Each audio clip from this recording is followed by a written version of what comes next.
하나님이 그들을 기억하셨더라. 네, 두 번 반복됐네요. 예, 실수했습니다. 감사합니다.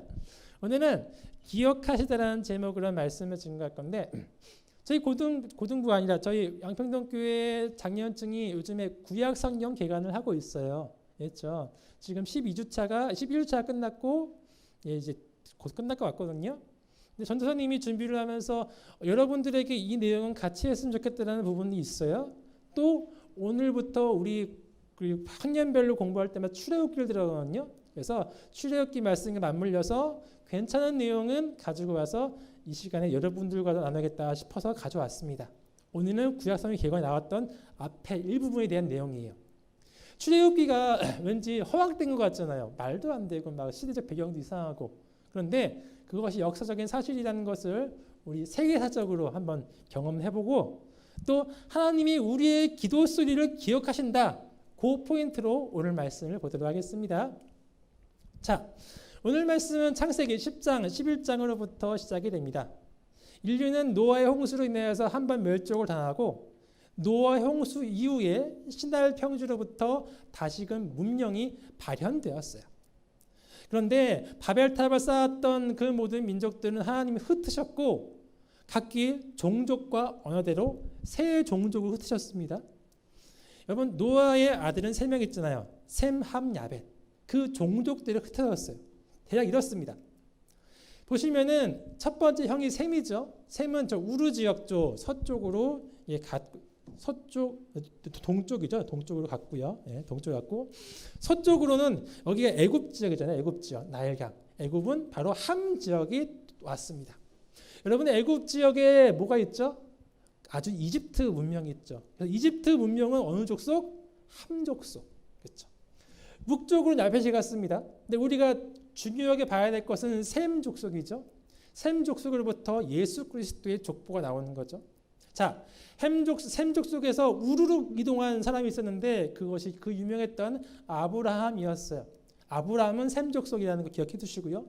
이집트는 어느 족속? 함 족속. 구분해 주십시오. 헷갈리지 마시기 바랍니다. 중요합니다.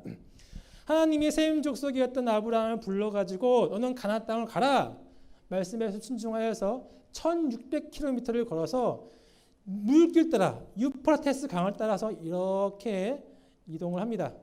이렇게 이동을 해서 가나안 땅으로 싹 들어가요. 지금의 팔레스타인 이스라엘 지역이죠.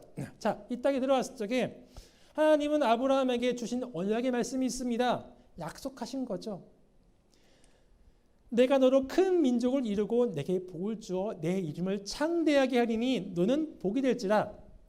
하늘 우러러 무뼈를 셀 수 있나 보라. 내 자손이 이와 같으리라.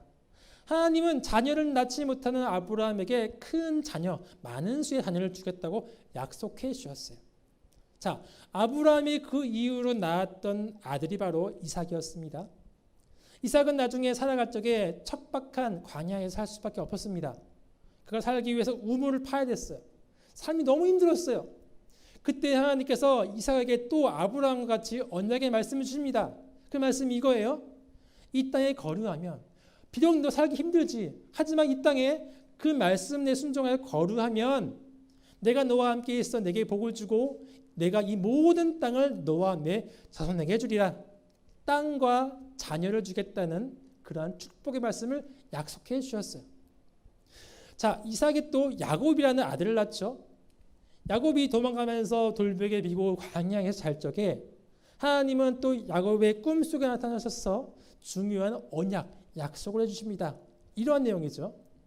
내가 누워있는 땅을 너와 내 자손에게 주리니 내 자손이 땅의 티끌같이 되어 내가 서쪽과 동쪽과 북쪽과 남쪽으로 퍼져 나갈지며 땅의 모든 족속이 너와 내 자손으로 말미암아 복을 받으리라. 이삭과 동일하게 땅과 자녀를 주겠다고 약속해 주셨어요. 이것이 아브라함의 하나님, 이삭의 하나님, 야곱의 하나님의 결정적인 언약이에요. 그 이후로 야곱이 낳은 아들이 요셉이죠. 요셉은 불행하게도 여러분 아시다시피 애굽으로 종으로 팔려갔습니다. 근데 여러분 요셉은 셈 족속이잖아요. 애굽에는 어느 족속이 있다고요? 함 족속. 함 족속이니까 이 셈 족속은 출신이 다르니까 평생 동안 그냥 종살이하다가 죽어야 될 게 그의 운명이었어. 그런데 마침 그때에 애굽 땅에 있었던 족속이 함이 아니라 이방인 셈 족속이 구데타를 일으켜가지고 그 땅을 차지했어요. 그 민족이 바로 힉소스 왕조라고 실제로 나온 이 책에서 있습니다. 힉소스 왕이 보니까 요셉이 쓸만하거든요. 너 어느 족속이냐? 셈 족속이요. 오, 같은 지방 출신이네. 지연 학연 있잖아요, 그렇죠? 그래서 너 쓸만 총리해 시킨 거죠. 같은 민족이니까 가능한 거예요. 요셉이 살만하니까 자기의 모든 70명의 형제들 데리고 애굽으로 이동했습니다. 이제부터 이스라엘인들은 애굽에서 살게 되었어요. 그런데 불행하게도 몇백 년 후에 힉소스 왕족이 멸망합니다. 힉소스 왕족은 원래 청동기 문명이었거든요. 그 다음에 민족이 원래 토착민이었던 함 족속이 철기 문명을 들고 와가지고 이겨버린 거야. 그것이 바로 아멘호텝 1세라는 사람이었어요. 철기 문명을 이겨버린 거죠. 이 사람이 이제 애굽에서 18번째 왕조를 세웁니다. 이제부터 힉소스 왕조 셈 족속은 이제 이제는 노예가 돼버린 거예요. 이 아멘호텝 1세가 가장 먼저 한 일이 뭐냐면 힉소스 왕조 셈족의 모든 문명 문화를 말살시키는 거였어. 일본도 그랬잖아요. 우리나라 오자마자 한 게 뭐였어요? 성 갈아엎고 머리 자르고 우리나라 문화를 말살시키려고 그랬잖아요. 그 이유가 있습니다. 왜냐? 요셉 때문에 그랬어요. 요셉이라는 인물이 엄청난 인물이에요. 원래 애굽이라는 국가는 강대국이 아니었습니다. 지방 호족 국가였거든요. 호족들이 군대와 땅을 가지고 있으니까 왕은 빌면서 좀 잘 좀 봐줘 하는 정도였어요. 나중에 호족이 커지잖아요. 그 사람이 왕 밀어내면 밀려들 수밖에 없는 거예요. 왕이 계속 갈리니까 호족 중심적이니까 애굽은 강해질 수가 없는 거예요. 그런데 요셉이 이거를 중앙 집권으로 바꿔버려요. 방법은 아주 간단했어요. 7년 기근이 있었죠. 7년 기근을 요셉이 준비했잖아요. 호족들이 7년 기간 동안 먹을 수가 없는 거예요. 처음엔 돈을 주고 곡식을 삽니다. 7년 동안 먹을 돈이 안 돼. 아들이 어떻게 하죠? 땅을 갖다 팔고 곡식을 먹어요. 죽을 수는 없으니까. 자연스럽게 요셉에게 있던 그 모든 호족에게 있던 모든 땅이 중앙 집권 왕에게로 귀속이 된 거예요. 요셉이 다 한 거예요. 그래서 애굽이 중앙 집권돼 가지고 강해진 겁니다. 이 문명, 이 일을 업적을 말살시켜야 되는 거야. 그래야 18대 왕조가 할 수 있는 거야. 아멘호텝 1세가 이것을 했죠. 그리고 이스라엘인들을 그때부터 노예화시키기 시작했어요. 아멘호텝 1세가 죽고 그의 아들 투트모세 1세가 왕이 되었습니다. 성경책에 등장하는 인물이 이 사람이에요. 성경책에 뭐라고 하죠? 요셉을 알지 못하는 새 왕, 요셉을 전혀 알지 못해. 왜냐? 아빠가 없애버렸거든. 그 기록을 지워버렸거든. 그러면서 자기의 안위를 위해서 성을 짓기 시작한 거예요. 비돔성과 라암스를 지으면서 이스라엘 민족을 학대하고 노예로 굴려서 한 거예요. 그럼에도 불구하고 이스라엘 민족의 수가 많으니까 남자 아이들을 그냥 다 죽여버린 거죠. 뭐 엄청나게 이제 핍박 아닙니까? 투트모세 1세가 죽고 투트모세 1세가 아이를 2명을 낳았는데 그 아이가 누구냐? 투트모세 2세와 하세투스였습니다. 이 두 명은 자매죠, 자매. 남매죠, 남매. 여러분 옛날에 애굽은 자기의 순수 왕족의 혈통을 유지하려고 왕족끼리 남매끼리 결혼시켰습니다. 둘이 결혼했어요. 어렸을 적에. 10대 되기 전에 결혼했어요. 근데 불행한 건 뭐냐? 투트모세 2세가 병이 좀 많고 몸이 약했어요. 10대 때 금방 죽었어. 그래서 하세투스라는 요 공주가 아이를 못 낳았어. 근데 왕은 죽었습니다. 아무도 통치할 사람이 없어. 자식이 없어요. 누가 왕이 되죠? 하세투스가 왕비로서 23년간 섭정하죠. 이 사람이 누구냐? 바로 모세를 물에서 건진 그 공주, 나중에 왕비. 모세를 건져서 왕자로 키웠었던 이유는 뭐냐면 그만큼 권력이 있었기 때문에 가능한 것이었어요. 실제 인물이죠. 하세투스가 23년 동안 섭정을 하는데 하세투스의 숙적이 있었어요. 숙적. 경쟁관계가 있는 거예요. 누구냐? 투트모세 2세가 첩으로 낳았던 아들 바로 투트모스 3세였죠. 하세투스한테는 계모죠, 계모. 둘은 경쟁 관계입니다.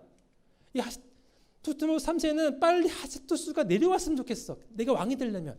근데 안 내려오잖아. 그런데 더 눈에 가시는 뭐예요? 하세투스가 키우는 모세가 잘났단 말이지. 잘생기고 머리도 좋고 인품도 좋고 실제 잘해. 전쟁 싸움 잘해.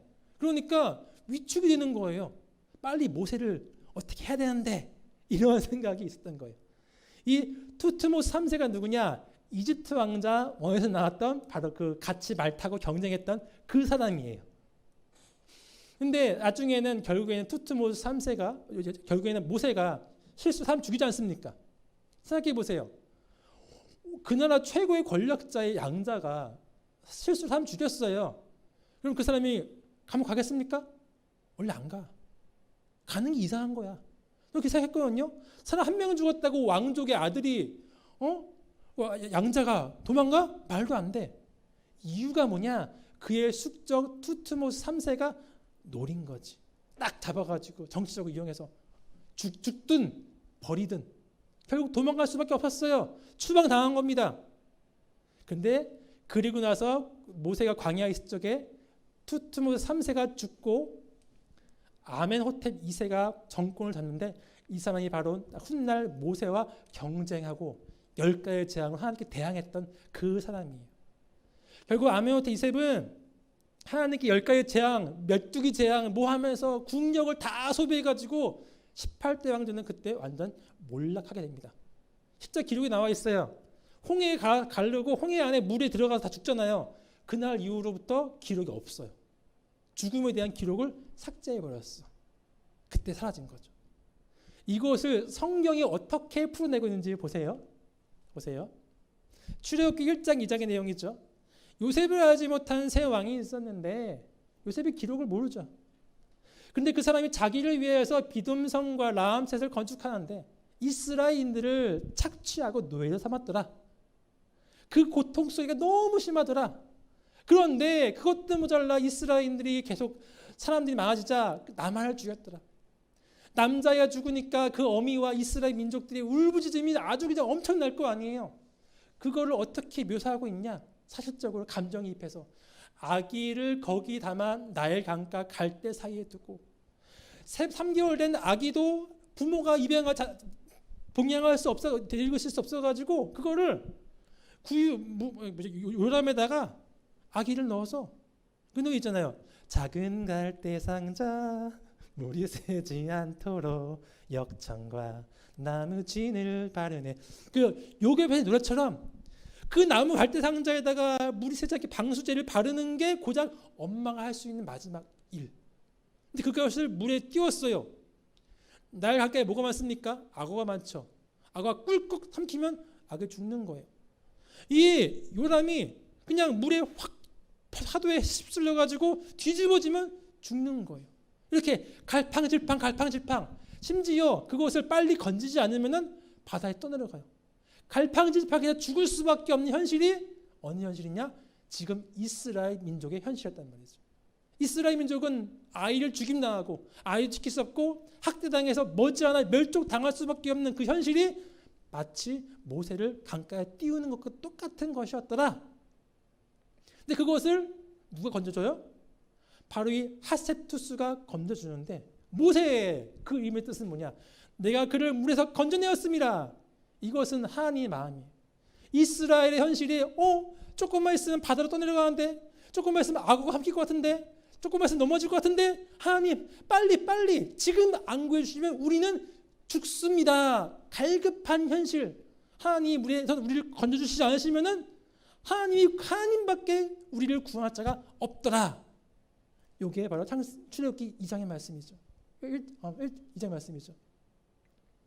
그럼에도 불구하고 이스라엘 민족에는 믿는 구석이 있었어요. 모세가 왕자가 됐네. 모세가 곧 우리의 옛날 요셉 때처럼 우리 이스라엘 민족의 안위를 높여주겠지? 기대를 걸었는데 모세가 어떻게 돼요? 바로의 낯을 피해 미디안 땅에 머물러 도망갔어요. 인간에게 걸었던 그 마지막 소망이 완전히 깨져버린 것이 바로 출애굽기 처음의 말씀이죠. 완전한 실패. 이스라엘이 의지할 수 있는 것은 하나님밖에 없어.